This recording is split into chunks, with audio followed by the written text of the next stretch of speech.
J'ai tué mon mari d'un baiser empoisonné, sous les guirlandes scintillantes de notre appartement haussmannien, et personne n'a applaudi. C'était Noël, à Paris, et le sang a coulé comme du vin rouge renversé sur la nappe blanche. Mais avant cela, il m'avait brisé, et notre fils, ce petit monstre aux yeux innocents, avait murmuré ces 5 mots qui ont tout fait basculer. « Papa n'est pas mon père ». Ces mots ont déchiré l'air comme un coup de couteau dans le foie d'un taureau à la corrida. J'ai senti le monde s'effondrer sous mes pieds, là, dans le salon imprégné d'odeurs de bûches et de résine, tandis que les flocons dansaient dehors contre les vitres embuées du 7e arrondissement. Mon mari, cet homme que j'aimais encore malgré les fissures, a pâli comme un fantôme sous les lumières tamisées, et moi, j'ai ri, un rire hystérique, tranchant, qui a fait trembler les verres de cristal sur la table. Paris, cette ville des amours éternels et des trahisons fulgurantes, m'a vu naître et renaître dans la douleur. J'étais Claire Duval, 42 ans, conservatrice au Louvre, une femme qui passait ses journées à caresser les secrets enfouis des toiles de maître, ignorant que ma propre vie en était une, peinte à l'huile de mensonge. Mon mari, Antoine, était un avocat renommé, avec ses costumes sur mesure et son sourire qui désarmait les juges. Et notre fils, Lucien, 9 ans, un prodige des écrans, qui préférait les pixels aux jouets. Ce soir de Noël, tout a basculé. Antoine m'a giflé, non, frappé, un coup sec qui a fait voler ma boucle d'oreille en perles contre le sapin. Salope ingrate, avait-il craché, après que j'eus refusé de signer ses papiers pour son nouveau cabinet, un piège financier qu'il tendait pour m'endetter. La gifle a résonné comme un glas, et Lucien, assis dans son coin avec sa tablette, a levé les yeux. Ses doigts ont glissé sur l'écran, et il a lu à voix haute, d'une voix enfantine mais implacable. « Papa n'est pas mon père ». Où avait-il trouvé cela? Un fichier caché, un mail oublié, un secret que la technologie avait exhumé comme un fossoyeur zélé. Antoine s'est figé, son visage un masque de cire fondante. J'ai hurlé, pas de douleur, mais de révélation. Car ces mots n'étaient pas seulement une bombe. Ils étaient la clé d'une geôle que j'ignorais avoir forgée autour de moi. Ce soir-là, sous les cloches lointaines de Notre-Dame, j'ai juré. La vengeance serait mon art, un tableau noir où chaque coup de pinceau serait une lame. Et Paris, ma complice muette, m'avalerait tout entière si besoin. Les jours suivants ont été un brouillard de neige et de silence. Antoine a tenté de recoller les morceaux, avec ses excuses mielleuses et ses bouquets de roses blanches livrés à l'aube, comme si des fleurs pouvaient effacer la marque violette sur ma joue. C'était la colère, Claire, l'alcool de la fête, murmurait-il, ses mains tremblantes sur mes épaules. Mais je voyais clair maintenant, ses yeux fuyants, ses appels chuchotés au téléphone tard la nuit. Lucien, lui, s'était muré dans un mutisme étrange, sa tablette devenue son bouclier. Il me fixait parfois, ses yeux verts si semblables aux miens, et je me demandais qui était ce père fantôme. J'ai fouillé, d'abord discrètement, comme on épluche une pomme empoisonnée. Dans le bureau d'Antoine, sous une pile de dossiers jaunis par le tabac, j'ai trouvé la lettre. Une lettre datée d'il y a 10 ans, pliée avec soin, tachée d'encre bleue. « Cher Antoine, je ne peux plus te voir. Lucien est à toi, mais pas de moi. Prends soin d'elle, ou je te détruirai. » Signé, Élise. Élise Moreau, mon ancienne colocataire à la Sorbonne, cette brune aux lèvres pulpeuses qui riait trop fort aux soirées et disparaissait aux aubes blêmes. Élise, qui avait partagé mon lit une nuit d'ivresse, une nuit que j'avais effacée de ma mémoire comme un repentir. Le choc m'a plié en deux, vomissant dans l'évier de marbre froid. Pas mon mari, non, pire, mon amante perdue, qui avait semé en moi une graine que j'avais attribuée à un amant anonyme d'une semaine parisienne. Antoine savait. Depuis le début. Il m'avait épousé non par amour, mais par pitié calculée, pour élever son fils, pour bâtir son empire sur ce mensonge. Et Élise, évanouie dans les brumes de province, ou peut-être plus proche, tapie dans l'ombre. J'ai pleuré, non de tristesse, mais de rage pure, une rage qui bouillonnait comme le vin dans les cuves de Bordeaux. La trahison n'était pas seulement charnelle, elle était une toile tissée de fils d'or et de poison, où j'étais la marionnette. Lucien m'a surprise cette nuit-là, assis sur le bord de mon lit, sa tablette allumée comme un autel païen. « Maman, c'est qui Élise ?» Sa voix était un fil tendu, prêt à rompre. J'ai menti pour la première fois, lui disant que c'était une histoire d'adulte, un conte de fées brisées. Mais intérieurement, les rouages tournaient. Antoine devait payer. Pas par la loi. Il était la loi, avec ses connexions au palais de justice. Non, par le sang, par le secret révélé, par une vengeance qui le dépouillerait de tout, honneur, fortune, paternité. Et Élise, si elle vivait encore, elle paierait aussi, pour avoir planté cette bombe à retardement dans mon ventre. Paris, en janvier, est une amante cruelle, pluie oblique qui fouette les boulevards, vent qui hurle dans les ruelles du Marais comme des âmes damnées.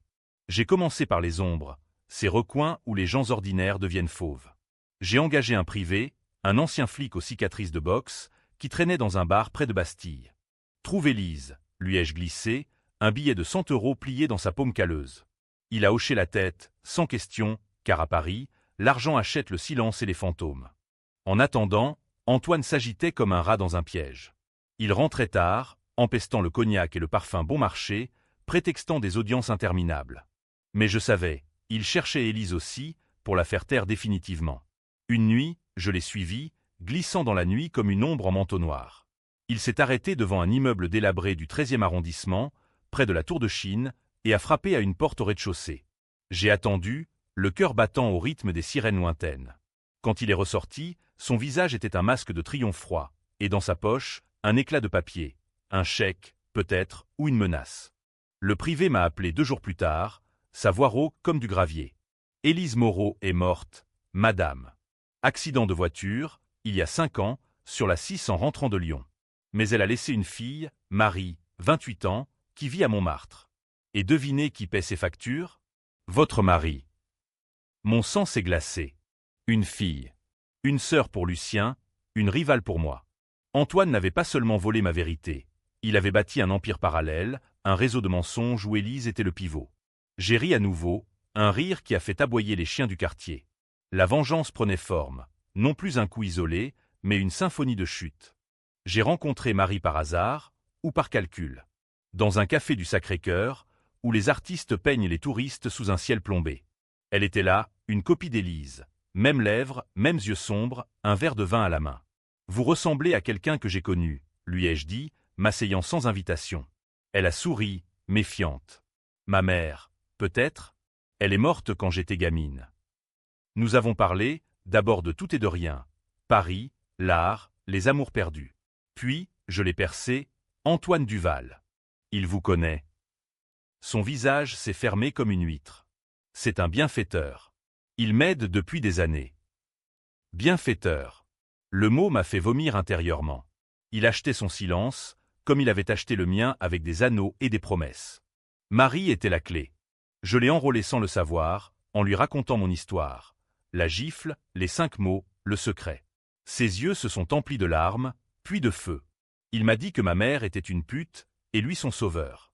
Mais c'était pour Lucien, n'est-ce pas? Pour que vous ne sachiez jamais.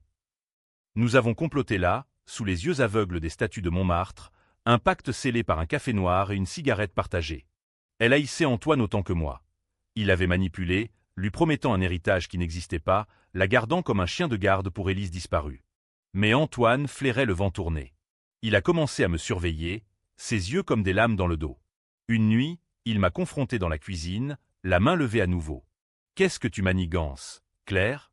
Lucien m'a dit que tu fouines. » Lucien. Mon propre fils, déjà empoisonné par ses mensonges. J'ai reculé, le cœur en vrac, et j'ai vu la peur dans ses yeux. Pas pour moi, mais pour son château de cartes. « Rien, mon amour, » ai-je murmuré, feignant la soumission. Mais intérieurement, le plan se précisait. Un poison lent, indétectable, versé dans son verre de Bordeaux quotidien. Un baiser fatal, sous prétexte de réconciliation. Et Marie? Elle témoignerait, ou disparaîtrait, selon le caprice du destin. Avril est arrivé avec ses pluies torrentielles, transformant les rues en fleuves de boue. Lucien grandissait, ses questions comme des épines. « Maman, pourquoi papa crie la nuit ?» Je le serrais contre moi, inhalant son odeur de lait et de terre mouillée, et je me jurais de le protéger. Mais la vengeance me rongeait, une ombre qui s'allongeait sur nos vies. Antoine, sentant le piège, a tenté de frapper le premier. Un divorce surprise, avec des avocats aux dents longues qui exigeaient la garde exclusive de Lucien. « Tu es instable, Claire. » Cette gifle, un accident. Mais tes regards. Il tue. Instable. Le mot m'a fait bouillir. J'ai contre-attaqué en silence, glissant des indices à ses associés, des mailles anonymes sur ses liaisons, ses pots de vin au tribunal. Paris bruissait de rumeurs, comme un potin dans un salon de thé. Marie est devenue mon ombre, ma sœur de sang impur. Nous nous rencontrions dans des parcs oubliés, près de la Seine qui charriait ses secrets vers la mer. « Il faut le briser », murmurait-elle, ses ongles s'enfonçant dans mon bras. J'ai hésité une fois, une seule. Et si Lucien en souffrait? Mais la trahison était trop profonde, un puits sans fond. J'ai acheté le poison chez un herboriste clandestin du quartier latin, un vieil alchimiste aux yeux de hibou. Cyanure raffiné, indolore. Comme un sommeil d'ange. Le soir du dîner d'anniversaire d'Antoine, dans notre appartement surplombant les Invalides, tout s'est noué. La table était dressée comme pour une exécution. Chandelle vacillante, vin millésimé, et Lucien au piano, jouant un air mélancolique de Debussy. Antoine trônait, rayonnant, entouré de ses collègues hypocrites. J'ai porté un toast, mes lèvres effleurant son oreille, « À nous, mon amour ». Le baiser a suivi, chargé de ce nectar mortel. Il a souri, ignorant le feu qui s'allumait dans ses veines. Les heures ont passé en lente agonie. Il a pâli, transpiré, prétextant un mal de tête. « Va te reposer », ai-je susurré, aidant ses pas chancelants vers la chambre. Lucien dormait déjà, sa tablette éteinte comme un œil clos. Antoine s'est effondré sur le lit, ses yeux implorants. « Claire, qu'as-tu fait ?» J'ai souri, froidement. « Ce que tu m'as enseigné, survivre. » Il a agonisé en silence, son cœur s'arrêtant comme une horloge cassée, tandis que dehors, la tour Eiffel scintillait indifférente. Mais le twist est venu comme un coup de tonnerre. Quand la police est arrivée, alertée par un appel anonyme, Marie, bien sûr, ils ont trouvé non seulement le corps, mais une lettre. Une lettre que j'avais écrite, signée de ma main, « Antoine, je sais pour Élise. Lucien est à moi seul. » Preuve accablante. J'ai été arrêté sur le champ, menotté dans le salon encore imprégné d'odeur de fête. Lucien hurlait, Marie pleurait feignant l'innocence. Et là, dans la confusion, le capitaine m'a glissé. « Votre fils. » Il a vu tout. Et il a dit, « Maman l'a tué parce qu'il n'était pas mon père. » Non, au pire. Lucien, ce petit traître aux yeux verts, avait tout filmé avec sa tablette. Pas pour me sauver, mais pour... Quoi? La vengeance n'était pas la mienne seule.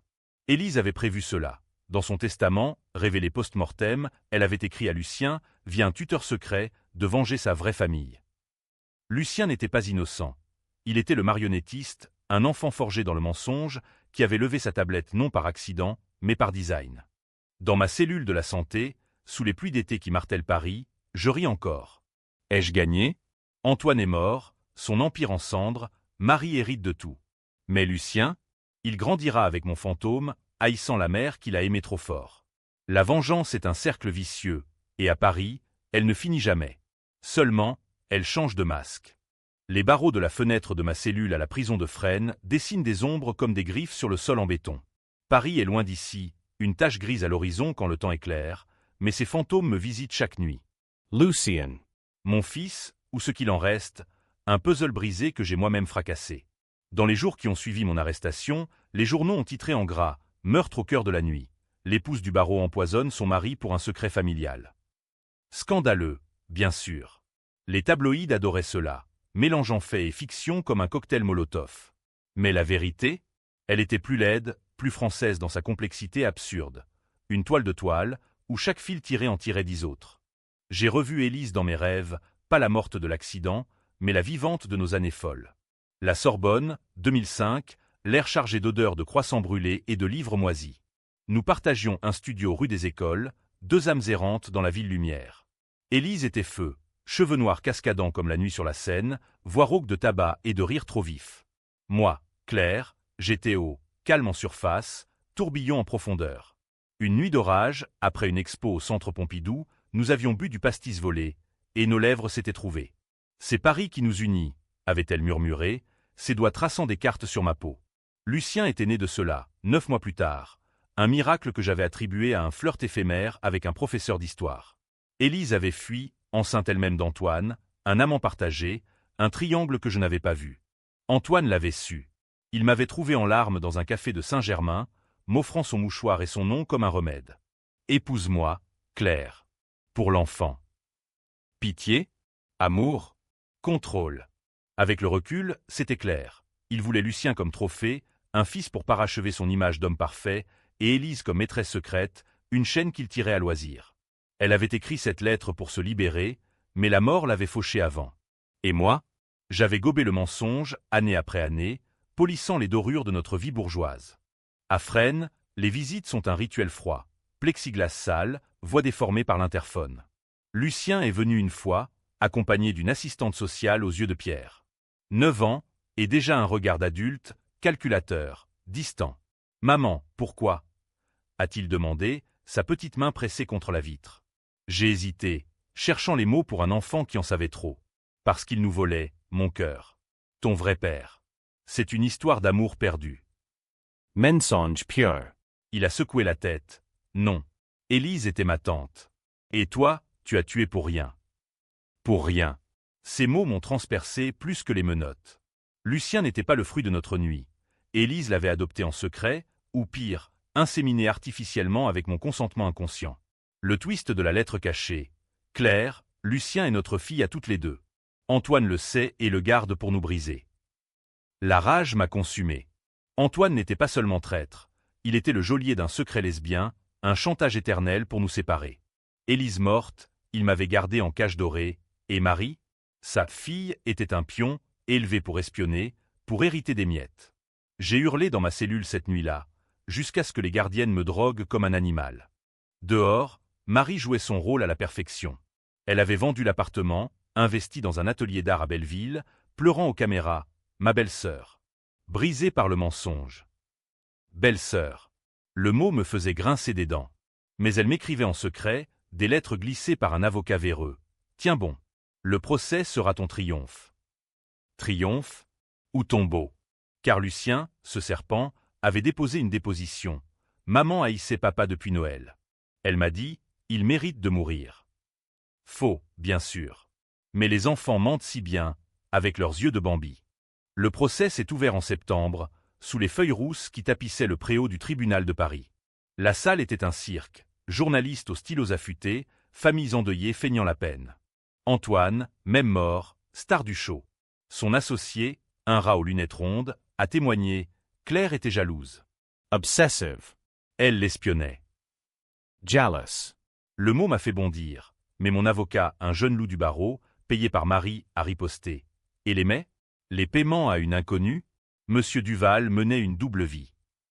Les preuves défilaient comme des cartes au poker. La lettre d'Élise, exhumée d'un coffre bancaire. Les virements à Marie, masqués en dons caritatifs. Et le poison, tracé jusqu'à l'herboriste qui a craqué sous la pression. Une femme brune, élégante, a-t-il bredouillé? Moi. Mais le clou, la tablette de Lucien, avec non seulement la vidéo du baiser fatal, mais un fichier audio, ma voix, feinte par un logiciel, confessant le meurtre. J'ai empoisonné Antoine pour venger Élise. Lucien l'avait fabriqué, ce petit génie des algorithmes, appris sur YouTube entre 2 leçons de violon. Pourquoi? La réponse est venue d'un témoin surprise. La mère d'Élise, une vieille bourgeoise de Neuilly, ridée comme une pomme oubliée. Ma fille haïssait Antoine. Elle m'a dit avant de mourir, si Claire ne le tue pas, Lucien le fera pour nous. Lucien, élevé dans l'ombre par des tuteurs secrets, nourri de contes de vengeance maternelle. Il n'était pas mon fils. Il était l'héritier d'une malédiction, un enfant soldat dans une guerre lesbienne que je n'avais pas choisie.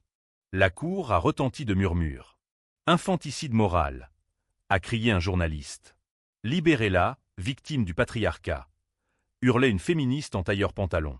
J'étais le centre du débat, une icône controversée, meurtrière ou martyr. Le juge, un homme au menton fuyant, a ajourné, mais je savais, l'acquittement était improbable. Pourtant, dans l'attente, Marie est venue, seule cette fois.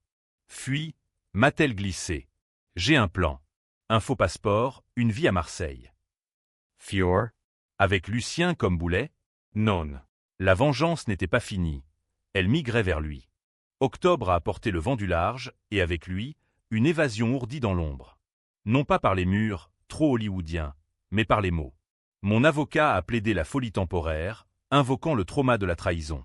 Madame Duval agit sous l'emprise d'un mensonge décennal. Les experts ont défilé, baragouinant sur le syndrome de Stockholm conjugal. Et Lucien? Il a craqué sur le stand, pleurant. Je voulais juste que maman soit heureuse. Papa était méchant. Revirement. Le jury a hésité, divisé comme Paris en émeute.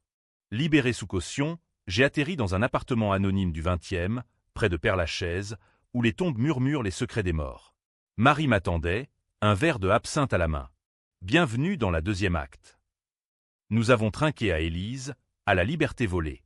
Mais Lucien, il était en foyer, protégé, et déjà, il complotait son retour. Une lettre glissée sous ma porte. Maman, je sais où est le vrai poison. Pour toi. La nuit tombait, lourde de promesses sombres. Paris ne pardonne pas. Elle recycle les âmes. Et moi, Claire Duval, je renaissais phénix empoisonné, prête à tisser un nouveau filet. Pour Lucien, cette fois. Ou contre lui. Qui sait? Les catacombes sous Paris sont un labyrinthe d'os et d'oubli, où les crânes empilés sourient aux intrus comme des confidents muets. C'est là que j'ai traqué Lucien, guidé par un indice de Marie. Un graffiti sur un mur du Père-Lachaise, élevé, os à os. Initial gravé à la hâte, un appel ou un piège. La ville des Lumières cache ses entrailles sombres, et moi, j'y descendais, lampe torche en main, le cœur battant comme un tambour de carnaval. 9 ans, et déjà un fugueur, un fantôme enfantin échappé du foyer grâce à un éducateur corrompu, payé par qui? Antoine d'Outre-Tombe, ou Élise via son spectre. Marie m'accompagnait, son souffle court dans l'air vicié. Il est comme sa mère, murmurait-elle, évoquant Élise. Ruse, impetoyable. Nous avancions, évitant les flaques d'eau croupie, les échos de gouttes comme des pleurs lointains. J'imaginais Lucien là, tapi derrière un mur d'humérus, ses yeux verluisants dans l'ombre. Pourquoi fuir? La lettre menaçante était un leurre, bien sûr. Il voulait que je vienne, que je plonge dans ce gouffre pour confronter le monstre que j'avais créé. Ou que nous avions créé, Élise et moi, dans cette nuit d'orage qui avait tout changé. Flashback, l'accouchement, en 2016, à l'hôpital Saint-Louis, sous un ciel de plomb. Lucien naissant, hurlant, ses premiers cris un écho de ma propre naissance dans une clinique de banlieue. Antoine à mes côtés, feignant la joie, mais ses yeux froids comme le marbre. Notre fils, avait-il dit, signant les papiers d'un trait sec. J'avais cru, naïve, à ce nôtre. Mais Élise appelait déjà, d'une cabine près de Lyon. Claire, il n'est pas à lui. C'est nous. J'avais raccroché, terrifié, et le silence s'était installé, un voile sur la vérité. Dans les catacombes, nous l'avons trouvé près d'une salle des suppliciés, assis sur un tas de tibias, sa tablette allumée comme un phare profane. « Maman », a-t-il dit, sans surprise, comme si nous dansions une valse prédestinée. Marie s'est figée, mais j'ai avancé, agenouillé dans la poussière osseuse. Pourquoi, Lucien? Pourquoi ce mensonge au procès? Il a souri, un sourire trop adulte, trop élysien. Pour te libérer. Papa voulait te garder en cage.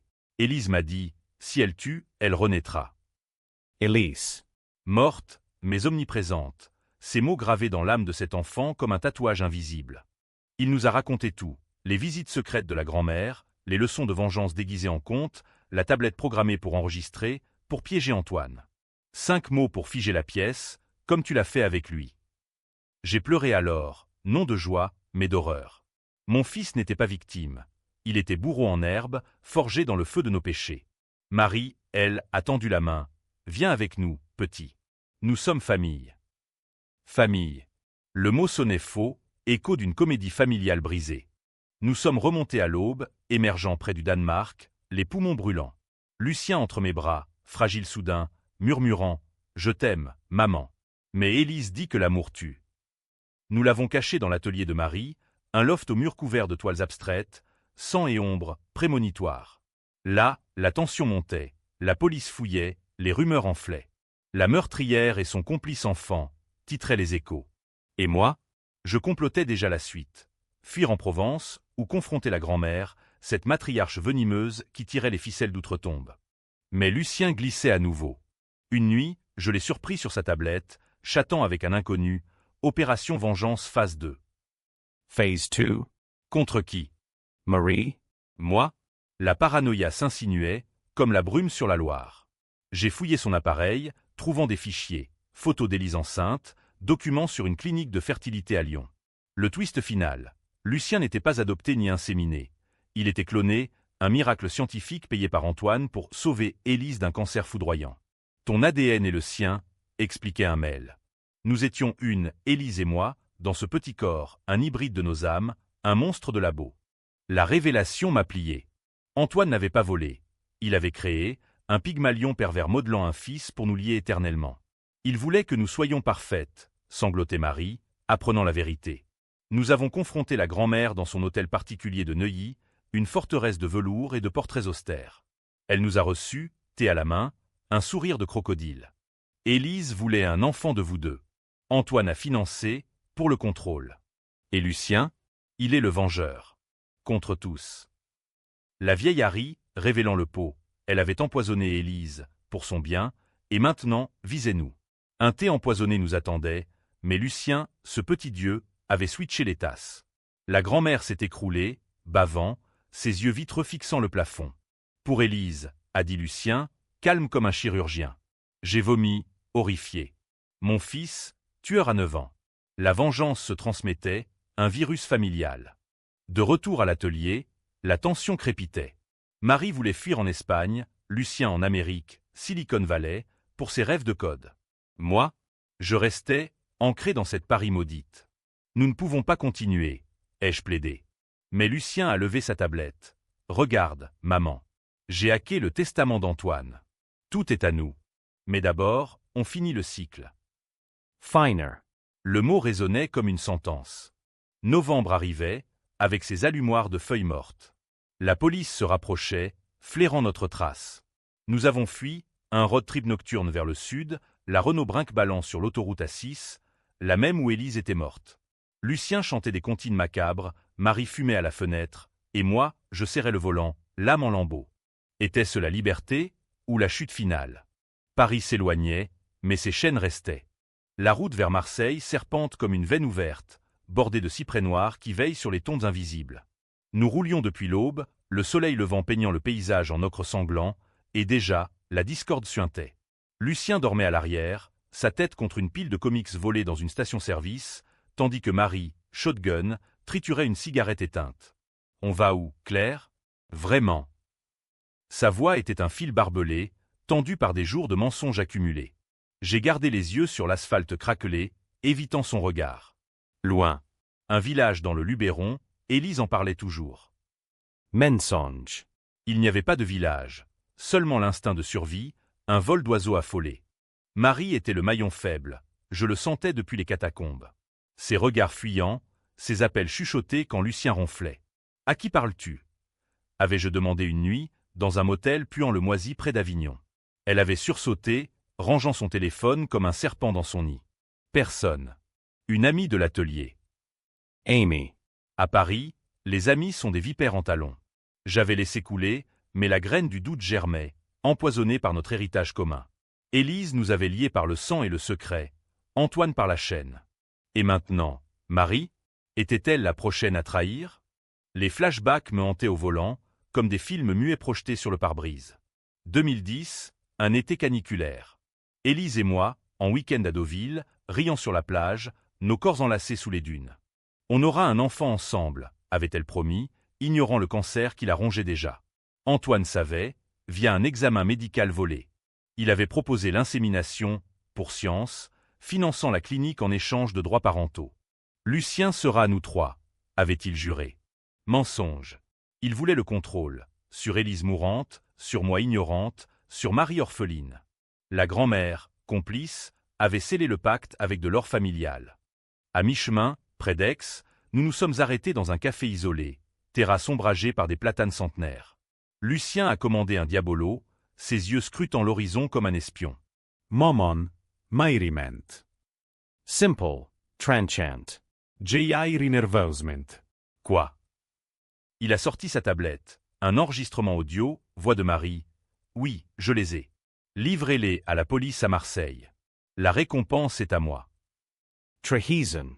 Mon estomac s'est noué. Marie, intendant, Apolly. C'est faux. Il a truqué. Mais Lucien, ce petit hacker, a montré le timestamp, hier, motel d'Avignon. La dispute a éclaté sous les yeux indifférents des serveurs. Tu nous vends pourquoi? L'argent d'Antoine? Hurlai-je, renversant une chaise. Marie pleurait, théâtrale, il me force. La police m'a contacté. Ramène l'enfant, et tu hérites tout. Hurriter. Le mot puait la cupidité, un relent de la grand-mère empoisonnée. Lucien, impassible, a dit, comme Élise l'aurait voulu. Tu es faible, Marie. Comme papa. Faible. Le coup de grâce. Elle s'est effondrée, confessant, Antoine avait un codicille, Marie gardienne de Lucien, ou prison pour tous. Je vous aime, mais la loi. La loi. À la française, elle broie les âmes. Nous l'avons ligoté dans la voiture, un foulard de soie autour des poignets. Ironie, un cadeau d'Élise. Direction un mas abandonné dans les collines, un refuge que j'avais repéré sur une carte volée. Là, sous les volets clos et les vignes sauvages, la tension culminait. Lucien voulait la tuer, un accident, comme Élise. J'ai refusé, le cœur déchiré. Pas toi, mon fils. Pas comme nous. Mais Marie suppliait, laissez-moi partir. Iure silence. Silence. À Paris, il vaut de l'or, mais en Provence, ils font comme neige au soleil. La nuit est tombée, lourde d'oliviers et de grillons assassins. J'ai confronté Marie seule, dans la cuisine aux murs lézardés. Pourquoi? Pour l'argent ou la haine? Elle a ri, amère, pour la vérité. Lucien n'est pas cloné, c'est le fils d'Antoine et Élise. Toi, une mère porteuse, trompée. Twist dans le twist. Un faux dossier, fabriqué pour me briser. Elise ta mate, Claire. Mais Antoine m'a élevé pour te haïr. Hair. Le cycle recommençait, une valse macabre. Lucien nous a surprises, un couteau de cuisine en main, volé dans le tiroir. Finissons là, a-t-il dit, voix d'enfant démon. J'ai désarmé, pleurant, non, c'est ta tante. Il a hésité, et Marie s'est libérée, courant dans la nuit. Poursuite effrénée à travers les champs de lavande, l'une comme projecteur. Elle trébuchait, hurlant des vérités. Antoine m'a violée. Pour venger Élise qui l'avait quittée. Viol. Le mot a stoppé net mon cœur. Antoine, mon bourreau, avait semé Marie dans la douleur, la gardant comme trophée brisé. Nous l'avons rattrapée près d'un ravin, essoufflé. Lucien, essuyant ses larmes, désolé, tante. Pas de couteau, un câlin, maladroit. Réconciliation fragile, comme du cristal fêlé. On fuit ensemble, ai-je décrété. Mais au matin, la radio crachotait, recherche de Claire Duval et son fils. Complice in fuite. Marie avait appelé, malgré tout. Trahison finale ou sacrifice. Elle s'était rendue pour nous couvrir. Allez-y, avait-elle écrit dans une note laissée sur le capot. Pour Élise. La fuite continuait, vers la côte, un bateau de pêche loué à Cassis. Lucien et moi, seuls enfin, mais hantés. Maman, suis-je un monstre? A-t-il demandé, vague claquant contre la coque. J'ai serré sa main. Non. Juste un enfant de Paris. Mais intérieurement, la vengeance bouillonnait encore, contre la loi, contre les fantômes. Marseille s'approchait, port de 1000 secrets. Et là, peut-être, la fin. Ou un nouveau début empoisonné. La mer Méditerranée est une traîtresse, bleue en surface, abysse noir en profondeur. Notre bateau de pêche, le vent du sud, tanguait comme un ivrogne sous le Mistral, cap vers les calanques rocheuses où les grottes avalent les âmes égarées. Lucien et moi étions les seuls passagers, le pêcheur, un Corse bourru nommé Matteo, indifférent à nos valises légères et nos regards hantés. Où, exactement? Avait-il grogné au départ de Cassis? Loin, avais-je répondu, glissant un billet supplémentaire. Loin de Marseille, de Paris, de la France peut-être. Mais la fuite n'est qu'une illusion. Les chaînes du passé traînent comme des ancres. Marie nous avait sacrifiés, ou sauvés. Le doute rongeait encore. Son arrestation faisait la une. La sœur cachée avoue, un complot familial pour l'héritage Duval. Elle plaçait tout sur Antoine, le viol, les mensonges, me dépeignant comme victime collatérale. Claire ignorait, c'est Lucien qui a poussé. Poussé. Mon fils, réduit à un pantin manipulateur. Il le lisait sur son téléphone satellite, ricanant, les gens adorent les monstres enfants. J'ai confisqué l'appareil, mais trop tard. Les graines étaient semées. Les flashbacks affluaient avec les embruns. Noël dernier, la gifle d'Antoine, ses phalanges contre ma peau comme un sceau de propriété. Tu signes où? La menace planait, sur l'hypothèque, sur Lucien. Puis la tablette levée, les 5 mots, papa n'est pas mon père. Semantique cruel. Pas le, mais mon, une revendication personnelle, forgée dans les nuits solitaires où Lucien fouillait les nuages numériques. Il avait trouvé non seulement la lettre d'Élise, mais un journal vocal, ma voix, enregistrée par Antoine, confessant l'adultère avec elle. Je l'aime encore, disais-je, ivre d'un anniversaire oublié. Preuve pour le divorce ou le chantage. À bord, Lucien dessinait sur un carnet mouillé, des portraits de nous trois, moi, Élise, Marie, entrelacés comme des vignes. C'est la vraie famille, murmurait-il. Mais ses yeux trahissaient, une lueur froide, héritée d'Antoine ou de la grand-mère. La mer nous isolait, un cocon flottant où les confessions coulaient comme le sel. Maman, et si je t'empoisonnais? A-t-il lancé un soir, sous un ciel étoilé impitoyable. Blog. Test. J'ai ri, forcé. Tu n'oserais pas. Mais il a sorti une petite fiole de sa poche, du sel marin ou du poison. Pour rire. comme ton baiser. Le doute s'insinuait, corrosif. Était-il le vengeur d'Élise ou un psychopathe en herbe? La nuit suivante, tempête, vague comme des poings, le bateau gitant dangereusement. Mathéo hurlait des ordres, mais Lucien et moi, arrimés au bastingage, nous faisions face. « C'est comme la vie !» criai-je par-dessus le fracas. « On coule ou on nage ?» Il a souri. « Je nage toujours, maman. » Puis, dans le chaos, la révélation, sa tablette, waterproof, allumée sur un fichier vidéo. Marie, vivante, pas arrêtée, un deepfake, fabriqué par lui. Pour qu'on fuit seul. Elle nous traquait. Traquee. Par sa propre nièce, jalouse de notre lien. Twist des twists, Marie n'était pas victime. Elle était l'architecte. Élise lui avait légué non l'argent, mais la mission, détruire Antoine, puis Claire, pour purifier la lignée. Tuer la tâche, disait un message vocal d'Élise, adressé à moi. Tâche. Parce que j'avais hésité, après notre nuit, à quitter Antoine pour elle. Le cancer l'avait tué, mais la haine survivait via Marie et Lucien, ses pantins télécommandés. La tempête culminait quand Mathéo a crié « Écoutez !» Un hélicoptère, phare balayant les flots, police, ou pire, chasseur de primes. Lucien a attrapé la fiole. C'est fini, maman. Pour nous. Suicide pacte? J'ai lutté, griffes sorties. Non. Vie pour Élise, pas contre moi. Il a hésité, et dans la lutte, la fiole a volé par-dessus bord, se perdant dans les écumes. Mathéo nous a séparés, grognant « Pas sur mon bateau ». L'hélico s'éloignait, faux alerte, un pêcheur signalé. Mais le mal était fait. À l'aube, calmés, nous accostions dans une crique secrète des Calanques, rochers rouges comme du sang séché. Lucien s'est confessé, en larmes, « Je voulais te tester, pour voir si tu m'aimes plus que la vengeance. » J'ai pleuré avec lui, l'étreignant, toujours. Mais Marie, nous l'avons appelée, via un burner phone. « Viens, ai-je dit. Finissons ensemble. » Elle est arrivée par Zodiac, seule, arme au poing. Pour Élise, a-t-elle craché?